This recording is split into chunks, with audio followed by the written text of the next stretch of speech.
We have everything set on N, both directions, both carriages. Every other needle in play on both beds. They are set to completely alternate, so they will not hit each other.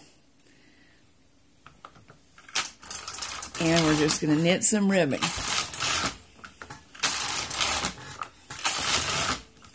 Now, I've already done a few ribbings before this, and what I want to show you next is how we would transition to single bed stocking stitch or stockinette stitch. Almost dropped that one, trying to let you see what I was doing. This is a double eye needle. We put it in the hook of one needle holding a stitch, flip it over, and place the stitch on the opposing needle. When I pull back, now it's only on the double eye needle. It'll slide to the other end of it, and on it goes. At first, like all new techniques, this will feel a little awkward, and it will quickly become quite fast. I'm not as fast as usual at this moment because I'm trying to keep my face out of the camera so my line of sight is not very good. If I'm in your way, you won't be able to see anything but the back of my head, which is hardly entertaining. Onto the double eye needle, onto the real needle. Once I know I've got myself securely in the hook, I just flip up, and the stitch has nowhere else to go.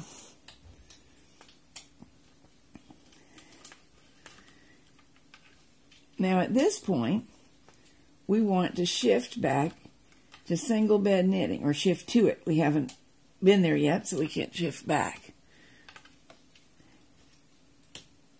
And I have discovered at least one easy way to do this.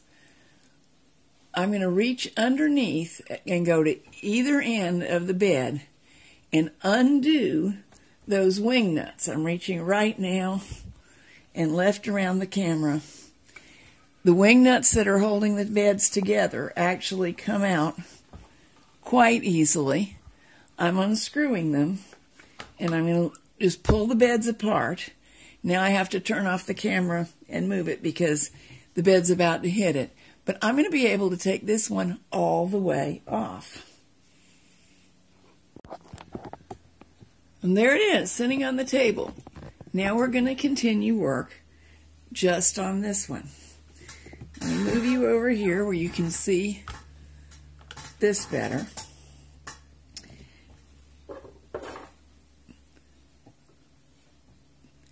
This is called a stripping plate on this machine, and it allows single bed stitches to get pushed down.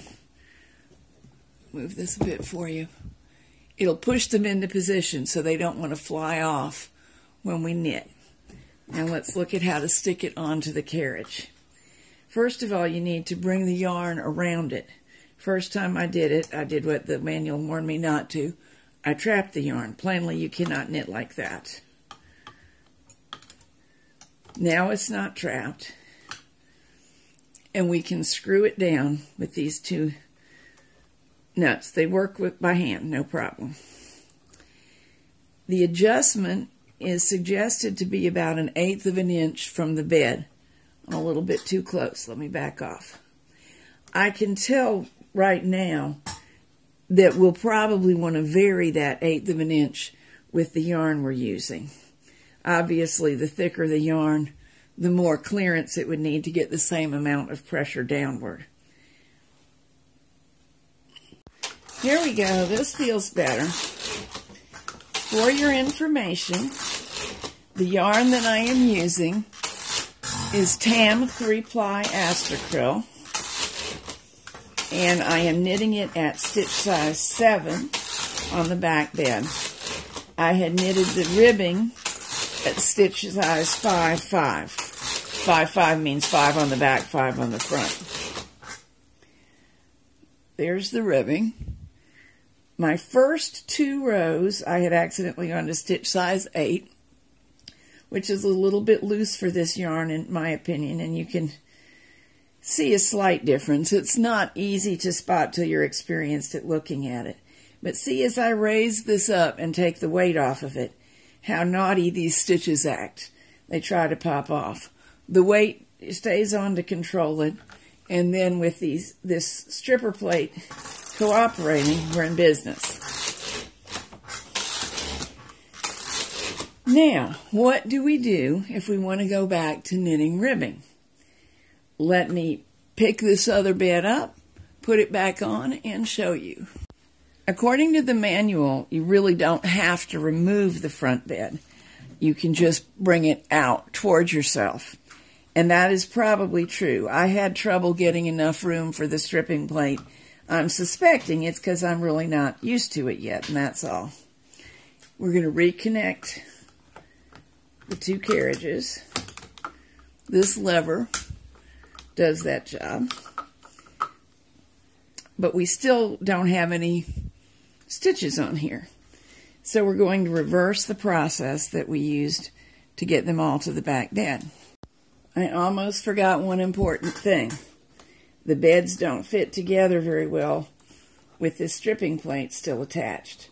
So I've got them just started together so I can release this.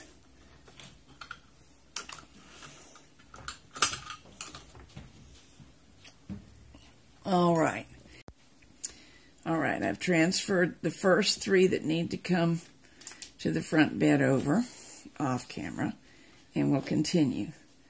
I'm returning to 1 by 1 or knit 1, purl 1 rib, collecting a stitch from the needle that now holds it, letting it slide across the shank of the double eye transfer tool or double eye needle. Both of those terms mean the same thing. If you did not receive one with your old machine, these are still available, and the ones for any standard gauge machine will do the trick.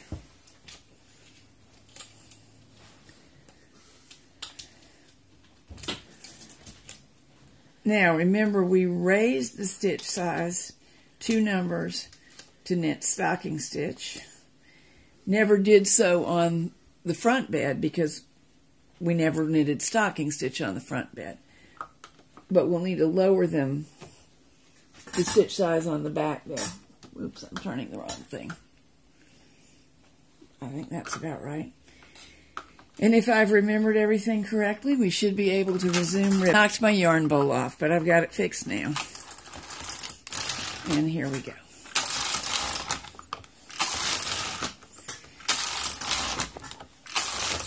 So far, here is my impression of the Orion. That of all the true double bed machines that I have worked with, it's the simplest one. And as far as how much weight does it like, it likes more than the Passip and less than the Superba. Now, I've knitted on tons of Passips and 2 Superbas. This is my first Orion.